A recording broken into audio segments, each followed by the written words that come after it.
Hello, आज का topic है ode to liberty which was written by P B Shelley. And ये poem publish की गई थी 1820 में। और उस टाइम बोला जाए तो फ्रांस के जो राजा थे नेपोलियन बोनापार्टे, उन्होंने स्पेन को कैप्चर कर लिया था। और जब बहुत ज़्यादा स्पेन के लोगों पे अत्याचार हो गया था तो उन्होंने सोचा कि अब हम विद्रोह करेंगे, अब हम इसके खिलाफ लड़ेंगे। तो उन्होंने रेवोल्यूशन छेड़ दिया था कि उनके वहाँ पे कॉन्स्टिट्यूशनल मोनार्क होना चाहिए। तो इसी से इंस्पायर होके पी बी शेली ने अपना ये पोएम लिखा है।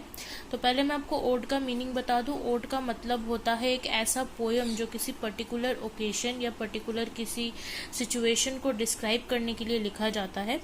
तो पी बी शेली ने इस पोएम में बोला है कि सिविलाइजेशन ही लिबरेशन है, क्योंकि अगर उन्होंने ये रेफ़र किया है कि सिर्फ घर बना लेने से या महल या पिरामिड बना लेने से इंसान लिबर्टी के उधर नहीं जाते, इंसान को आज़ादी नहीं मिलती।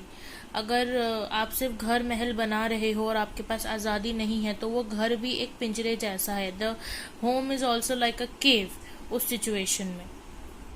तो इस पोएम में शेली ने बोला है कि कहीं ना कहीं इंग्लैंड में भी लिबर्टी होनी चाहिए, आज़ादी होनी चाहिए, जो कि यहाँ पे नहीं है।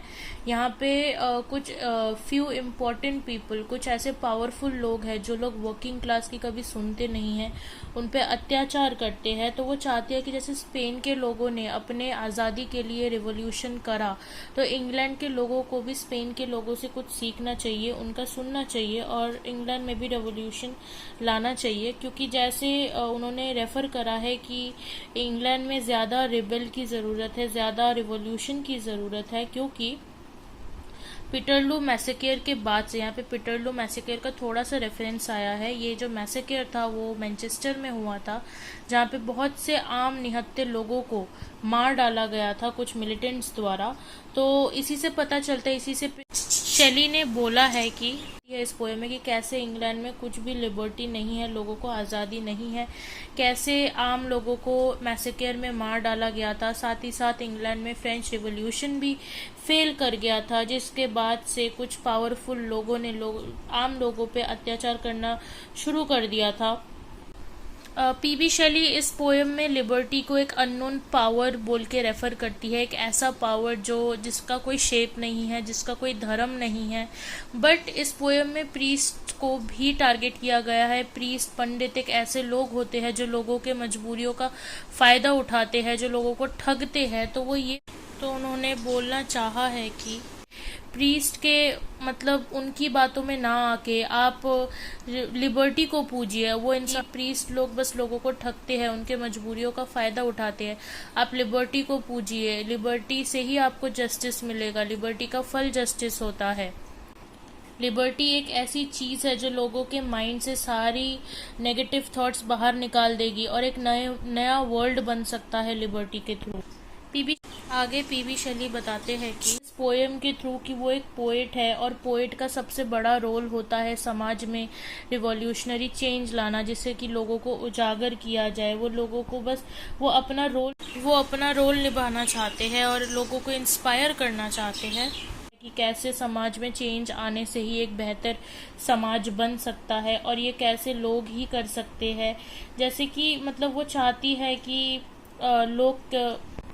लोग अपने दिमाग से बुरे थॉट को निकाल के कि वो ज़िंदगी भर पावरफुल लोगों के नीचे दबे रहेंगे, उन सोच को दिमाग से निकाल के अगर वो खुद से जीना शुरू करे, खुद से विद्रोह करना शुरू करे, तो एक नया समाज बन सकता है।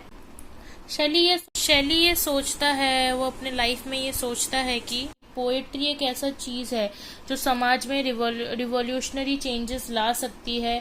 ये एक सच्चाई का हथियार बन सकता है, एक पोएम एक सच्चाई का हथियार बन सकता है। और वो अपने एक बोलते हैं ना, इंसान के अंदर एक कॉन्फिडेंस होता है, वो अपने अंदर वो कॉन्फिडेंस, वो बिलीफ लेके चल रहे थे कि पोएम जैसे एक आर्ट, पोएम को भी एक कला बोला जाता है। ये एक ऐसा कला है जिसको आप पॉलिटिक्स से अलग नहीं कर सकते और इसको हम एक सच्चाई के हथियार के तौर पे यूज़ कर सकते हैं, जो कि उन लोगों से फाइट करने के लिए होगा जो लोग इस समाज के आम लोगों को दबा रहे हैं, उनके मजबूरियों का फ़ायदा उठा रहे हैं, उन लोगों को इंस्पायर करने के लिए। आई होप आपको ये पोएम समझ आ गया होगा। ये एक शॉर्ट समरी थी जो मैंने आपको दे दी। अब आप अगर लाइन बाय लाइन पढ़ेंगे तो आपको खुद भी सारे पॉइंट्स होपफुली समझ आ जाएंगे। अगर कोई और टॉपिक आपको समझना है तो आप मेरे को बता सकते हैं। Thank you.